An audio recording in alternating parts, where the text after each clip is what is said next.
Examiner जब general competition में math के सेक्शन को कठिन बनाना शुरू करता है तो वहाँ मिक्स पार्टनरशिप के प्रश्न, जटिल प्रश्न परोसना शुरू कर देगा। कैसे इसको ट्रिक से पलक झपकते चुटकी बजाते सॉल्व करेंगे, यहाँ देखें। ABC मिलकर एक व्यापार आरंभ करते हैं तथा अपनी पूंजियों का 1/2, 1/3, 1/4 के अनुपात में लगाते हैं। 2 माह बाद ए अपनी आधी पूंजी वापस ले लेता है और यदि 1 वर्ष बाद 3780 रुपए का लाभ हो तो बी का भाग कितना होगा? 1290 रुपए, 1440 रुपए, 1560 रुपए, 1680 रुपए।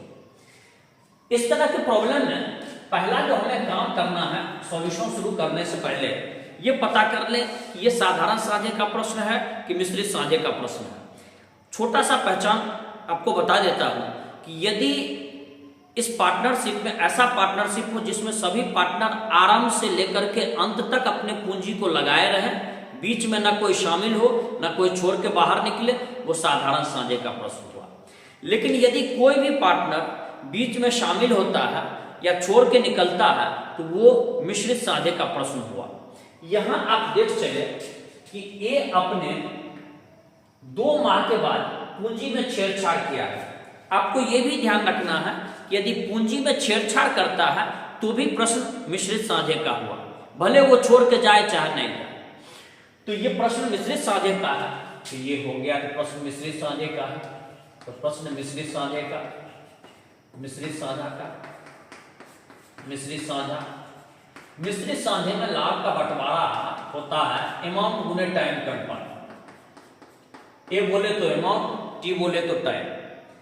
एक यहां आप ध्यान रखिएगा कि हमें अब बांटना है कि इसका अमाउंट गुना टाइम का अनुपात, अमाउंट गुने टाइम का अनुपात, इसको हम देखना चाह रहे हैं। एक यहां हमने डाला ए, दूसरा हमने डाला बी और तीसरा हमने डाला सी। लेकिन इसके पहले आप एक काम हल कर ले तो आपके लिए और अच्छा। देखिए एबीसी अपना पूंजी लगा है 1/2, 1/3, 1/4 के अनुपात में, तो ऐसा अनुपात में रखना उचित नहीं है। ए, बी और सी के पूंजी का अनुपात जो दिया हुआ है, ये दिया हुआ है 1/2, 1/3, 1/4। यदि आप गणित के कुशल खिलाड़ी हैं तो आपको ये जानकारी होनी चाहिए कि अनुपात को अंश और हर के फॉर्म में, न्यूमरेटर और डिनोमिनेटर के फॉर्म में ना रखें। तो इससे बचें कैसे?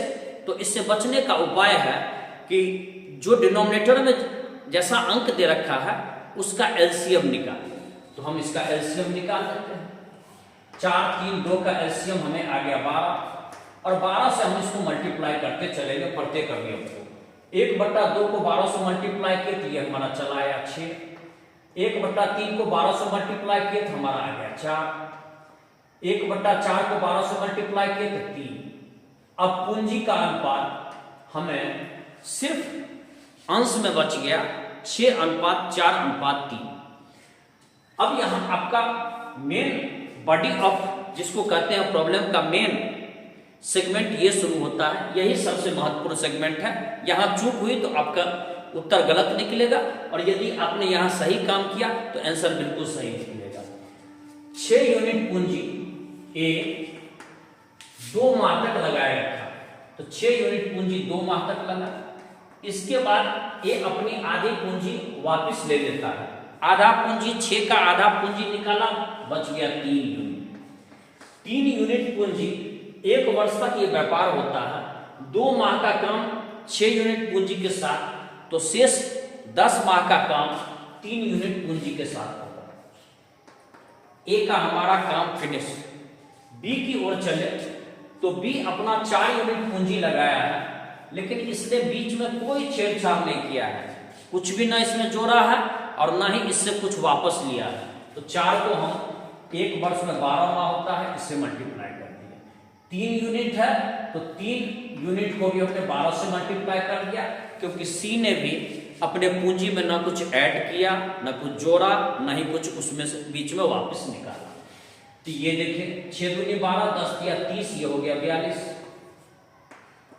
12 चौका 48, 12 या 36, जितना अधिक से अधिक काट सकते हैं काटे।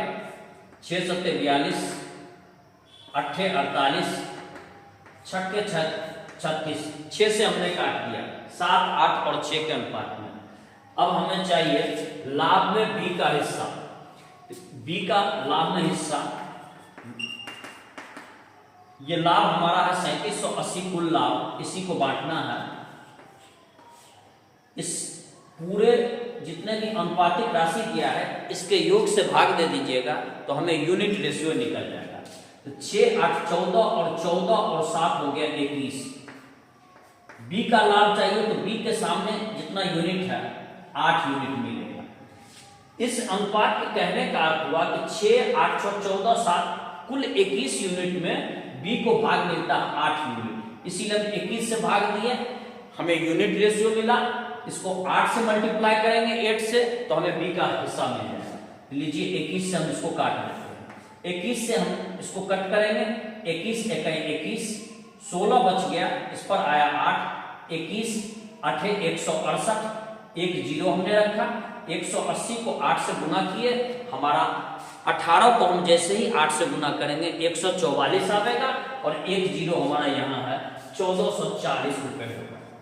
यदि इस तरह से प्रॉब्लम को आप हल करते हैं, चूंकि हमको समझाना था इसलिए हमने आपका इतना समय लिया, नहीं तो सिर्फ सीधा हम एक स्टेप ये करते, एक स्टेप ये करते और सीधे इस उत्तर को निकाल लेते, और मुश्किल से इस प्रॉब्लम को 60 सेकंड में हल कर और इसके आंसर तक पहुंच जाते। और यदि उस तरह से आप प्रॉब्लम को हल करते हैं तो फिर आपको ऑफिसर्स बनने से कोई रोक नहीं सकता है। मेरा नाम सुनील जी है। इसी तरह के मैं वीडियो आपको छोटे वीडियो ला करके परोसता रहूंगा, बेहद फायदेमंद होगा। इसी के साथ में चलना। जय हिंद, जय भारत।